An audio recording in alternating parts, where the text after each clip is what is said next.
สิไปน้ำไม้ลาวก็ได้น้อยบ่ได้ออกมาถ่าอยู่ทางบ้านน่ะไอ้ลาวโทรศัพท์แต่น้องแต่โอ้ยไปบ่ได้แล้วน้องแต่อายค้าอันไผสิไม้สวนนี่ไปมอดไผก่อนว่า เราเคยเห็นอยู่แล้วหมดไฟในอย่างแล้วเนาะบ่จ้อย นั่นแหละจะว่าน่ะเพิ่นเลย ไทยลามปลาใหม่สวนยาง ม เนาะ อดไผก่อนบาดเลยบ่จักน้ำเฮ็ดรถก็นานมาได้ตอนเช้าเนาะตั้งแต่โทรศัพท์ใช่ป่ะโอลิ ให้อีก บ่ว่าเด้อ บ่โทรศัพท์ใช่ป่ะโอลิ เนาะยันว่าคือทานหมอเนาะ โทรสัตว์ใส่ผู้นั้นโทรสัตว์ใส่ผู้นี้หลายบอลโทรอะดีเนาะ บ่คันก่อยบอกค่าเวียกก่อยก็ไปส่งลาวอยู่เว้ากันกับลาวละวานนะ ไปส่งอยู่ใช้ไปส่งอยู่เซนวนผู้ เซโนนเซโน โอ้มาส่งใจรถโดยสารเซโนนี่ แม่นส่งจากคิวรถ และบัดนี้เด้อค่ะ อืม บัดนี้ไผมาส่งเราบัดนี้ มาส่งไปแล้ว มาส่งน้องเตหันแหล้ว เบาลิ เบาดีมาส่ง แม่นเบาลิเลยออกไปบ้านเช้านี่เอามาส่งอยู่คิวรถนะแล้วเดี๋ยวนี้ยังบ่ฮู้เลยว่าได้ขึ้นรถหรือยังข่อยก็ยังบ่ได้โทรถามเรา บ่แม่นให้อีกแล้วบ่ ยังฮู้ เพราะว่า ต ข่ ก อย ลงสิเมื่อบ่คือบ่เมื่อมื้อนี้ เมื่อ เมื่อข้างในบัด บ่ได้สิมาใหม่ นี่แหละข่อยก็ว่าสิไปส่งน้องแต่ทีมงานบัดโทรนำอยู่โป๊บ จะว่าไปชงมาจากเช้า ไปส่งท่านข่อยก็ได้ถ่ายคลิปแล้ว คือเหิงแท้เนาะบ่จ้อย ไปหันแล้วก็เว้านะ บางวัน อีอะ ที่เบาลิไปครับ เออ เสียงปากอยู่กับอันน้ำกันกับเบาดีนั่นขอโทรไป กินบ่เบิดนะครับงั้น มาเหิงจนบ่ทันพอจ้อยทนไม่ไหว ฮะ พอจ้อย ทนไม่ไหวแล้วเฮ็ดแล้วก่อนสิเนาะ พอจอยจัด ตั้งแต่ประธานได้แจ้งมันตอนเว้นมันแดดแห้ง แม่น อ่อนเด้เราแข่งเดดหลายมื้อเลย หมอมันวิทย์ขั้นตอนยากเนาะมัดเล็กของมันยากมันฮ้อนเหมือนอื่นดอก อ่อนแดดเฮ็ดตอน ยา เช้าก แล้วมันฮ้อนแดดนะ การดีของพระเจ้าเนี่ยเฮ็ดเรียกแต่เช้าก็มีแต่ว่ารออันเปิดยกดินแล้วจังเอาดินเข้า บัดนี้ มีแต่เอาดิน เนาะ เข้าแล้วก็ ถ่าย หลังคาบอก อารมณ์ดีเนาะไปเห็นไผบางครับผมเคยเห็นทางเถื่อแล้วหัวอีกแถวอ้อยไปมื้อน่ะนี่น้องหยังก็บุญทวีบ่ผู้น้อยนะ แต่พระ สายฟ้าเล็บ แต่พระ เมื่อนี่ไปแว่มึงเพิ่นเนาะ แกกับแว่เลย ฮอดขวบเลยได้ข่อยบ่ได้แวะเพิ่น ถ้ามีเวลาเพิ่นมักหัวเด้คนอารมณ์ดี ไปต่อยแมงแข้งเนาะ ช่วงบ่ายๆเพิ่นแน่จังสิมื้อออกไปเบิ่งปูนเบิ่งหยังเนี่ยมันแพงมันหยังเนี่ยเฮาแก้แดดแก้หยังเบิ่งแล้วก็สิบอกทางอันน้องอ้วนน้องหยังโพดน้ำโพดหยังตอนเช้าตอนแดงทานมันให้มันแข็ง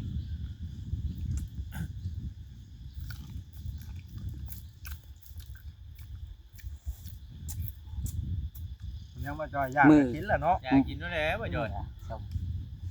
หมูบ่ได้ห่วงกระดาษ กินมัดเครื่องนึงมืออื่นนี่ย่อเพื่อนบ่จอยบ่มืออื่นนี่นะบ่จอย ถามคอยเรื่องได้อีกบัด ฮิปมานั่งสิถามในความมีแนวจะถามอยู่ ถามแล้วแหละ ไปฉัน นั่งนะครับเบาจอยนะคอยก็จะกูจักคือกันให้ FC กูจักนํเลยเนาะ แมน เป็นได้อันเทคานเรียบร้อยแล้วนี่สิเฮ็ดหยังต่อบัดนี้ครับ มีแต่ว่าเอาดินเขาแล้วก็จังสิได้สั่งไม้สั่งหยังเข้ามา โอ้ เอาดินเขานี่จ้างรถเขาเจ้าบ่หรือว่า เอามา ขุดเทรถไทยนี่ พังเบิ้งตัวนี้นะยังก็เพราะว่าถ้าเฮาสิเอารถลันเข่านี่มันลันเข่าได้แต่ห้องเดียวห้องนั้นมันก็บ่ลมรถ มาถอกใกล้แล้วก็ซ่านเขาเอา แม่นอย่าเอามาถอกใกล้แล้วให้ทั้งเขาบ่จ้อยเขาลุงปอนนี่ เห็นแล้วเศร้าดันแรงเนาะ แม่น เดินเข้าแล้วมันบ่ปลอดภัยนะทุกคน แมน เพราะว่าคานเฮามันยังบ่ทันแข็งแรงพอนะ เดี๋ยวนี้ปัญหามันบ่มีคนจกลุงปอนเอาไปถามแล้ว อืม ถามรถแล้วรถมันบ่มีคนจกก็เลยก็ต้องรอ รอเขามีงานเนาะ เพราะว่าถ้าเฮือนหลังนั้นแล้วเพราะว่าเฮือนหลังนั้นยังเทคานยังบ่ได้เอาเด้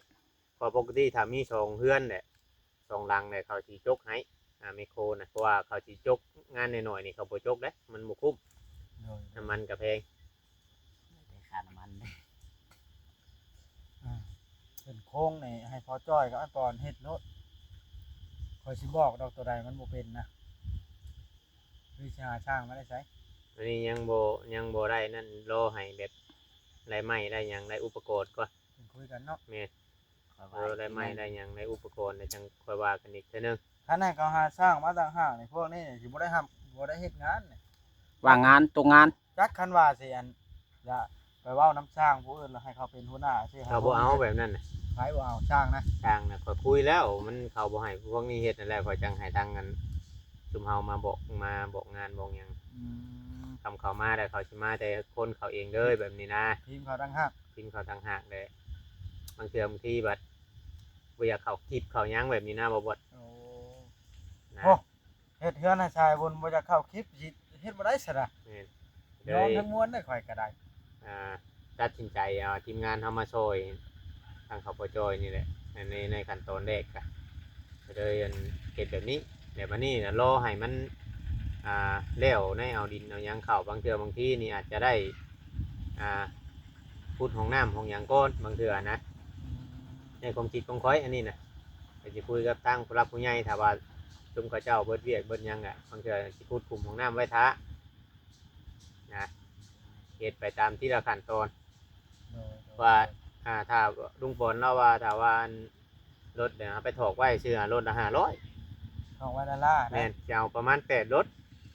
หากเอาไปท่องไว้ชื่อเนี่ยเพราะว่า ถ้าว่ามีดิน อืม ไปถอกไว้นั่นประมาณ8รถแต่จังเพิ่นคอยคนเขาแบบนี้นะ มันคานมันก็บ่ได้สูงรถนี่ถอยเข้าไปคือสิถอกลงได้อยู่เขาว่าห้องมันน่ะเนาะ ได้น้ำห้องอีก ได้ห้องเดียวแบบนี้นะว่า ถอกเข้าแต่ละห้องนี่สองห้องนั้นห้องกว้างกับห้องโต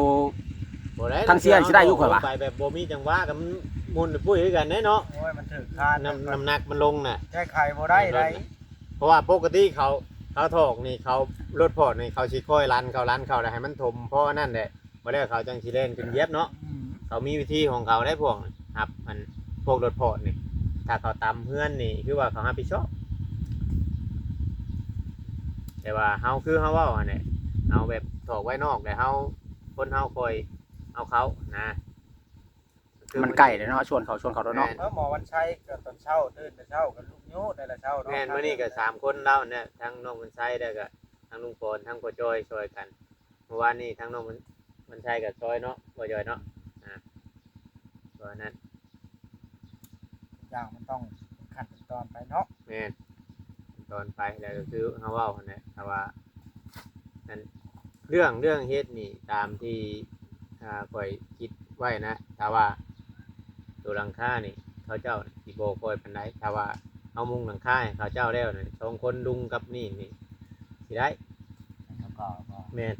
คันเอามาบอกแนะนำเนาะ แม่น ข่อยบ่ได้เฮ็ดหลายปีแล้วข่อยมัน เพราะว่าหลังคามันคือเฮาเฮ็ดผู้บ่เป็นแน่มันนั่นแน่เนาะดูเนาะ มันเอียง มันเอียงมันหยังมันสิมุงยากนะ หลังคานี่เอาไม้ที่บ่เอาเหล็กที่ ไม่แหละเด็กแห้งสิเพงจางแถวนี้ โอ้ย จางแถวนี้มันกลัวฮอดนั่นแถวเฮาผูก เฮ็ดเองโลดแล้วเอาเหล็กเนาะ เล็กไปเฮ็ดน้ำเจ้าน่ะเนาะ มันบ่มีผู้นั่นเนาะ เอาไปผ้ากันไปเน่งไปมาซัดกันบ่จ้อยตกเฮ็ดได้ เอามีแต่ว่าฮอดขั้นตอนมันก่อนเฮาจังคุยกัน ให้มันฮอดจุดนั้นก่อนเนาะ เรื่องหยัง สิถามอยู่ เรื่องแบบไร นี่แล้วเนาะ ถามรถ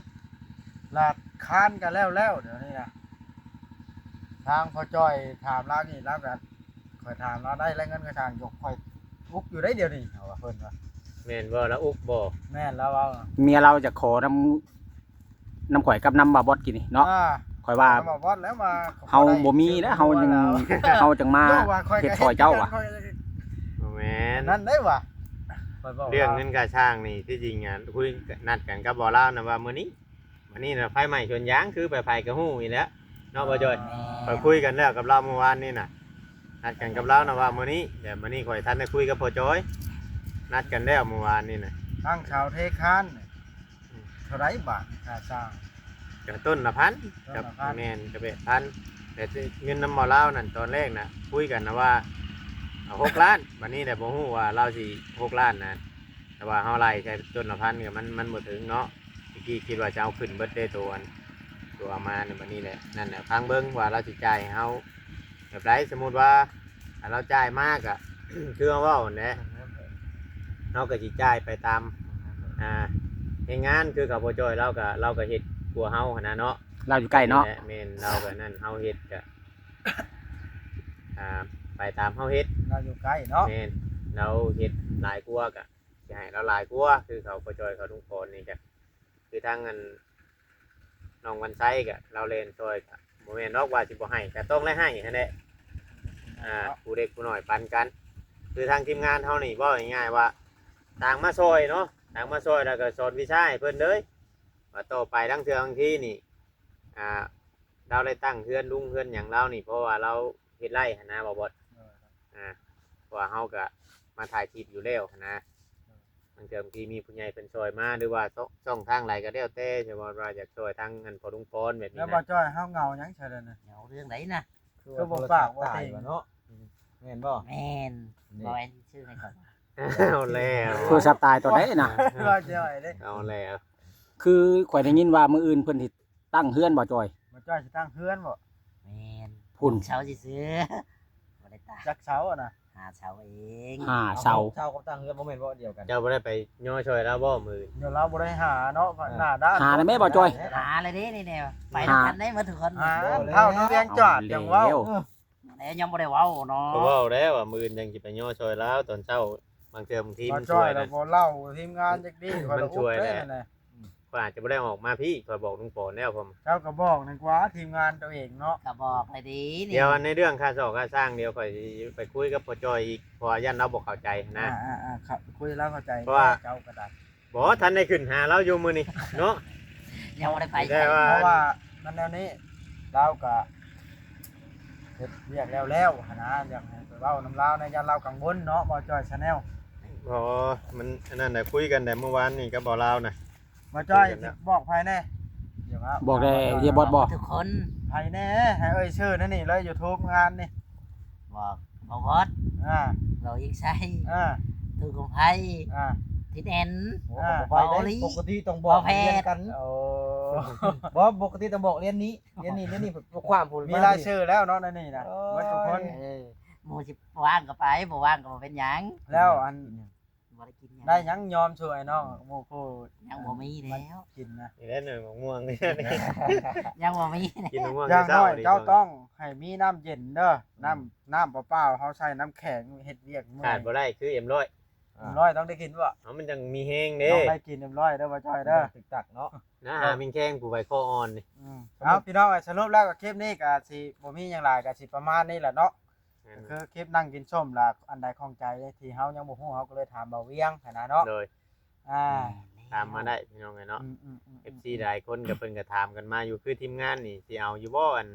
เงินค่าของค่าแห้งนี่เอาพี่น้องเอาหาก็เอาตามที่เฮาเฮ็ด ต้องได้เอาหั่นแล้วเนาะ ตามที่เฮาเฮ็ด ขึ้นมาพี่เนาะ เพราะว่านั่น ค่าน้ำมนต์มันลดค่อยบ่เอาดอกเพราะว่าเฮา อัน เก็บ นั้น กั มันบ่เกี่ยวหรอกเพราะว่าเฮาก็ บ่เกี่ยว เติม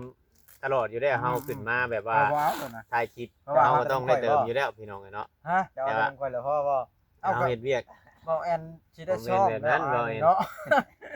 คือแบบว่าเฮาขึ้นมาเฮาก็ต้องได้เฮาบ่มาเฮ็ดเวียกนํเพิ่นเฮาก็ต้องได้เติมอยู่แล้วหั่นนะ นั่นแหละเฮาก็ได้เติม แม่นน้ำมันน่ะมันบ่เกี่ยวกันตัวน่ะแต่ว่าเฮาเฮ็ดเวียกนี่เฮาก็เอาอยู่ก็เอาซ้ำที่เฮาเฮ็ดบ่แม่นว่าอันเฮามาเพิ่นเฮ็ดแล้วแบบนี้เฮาก็สิมาไล่เฮ็ดเวียกจักมือเฮาก็สิไปไล่เอามันบ่แม่นอันน่ะอยู่ใจคือกันอันนั้นน่ะเดี๋ยวเฮาไปเฮ็ดงานอยู่เมืองไทยเฮาไปหยุดงานเฮาก็ยังบ่ได้เงินเนาะบ่กันไผ แม่น คลิปนี้ก็สิประมาณนี้แหละพี่น้องเอ้ยผิดพลาดก็ต้องกราบขอโทษขออภัยเนาะ FC เบิดทุกผู้ทุกคนพี่น้องเนาะ สรุปแล้วพี่น้องเอ้ยสรุปแล้วเนาะตอนนี้ก็ เจ้าหน้าที่ เรื่องค่าสร้างก็คือทางบ่าวลาวเพิ่นบ่ได้มาพี่น้องเอ้ยมื้อนี้เกิดเห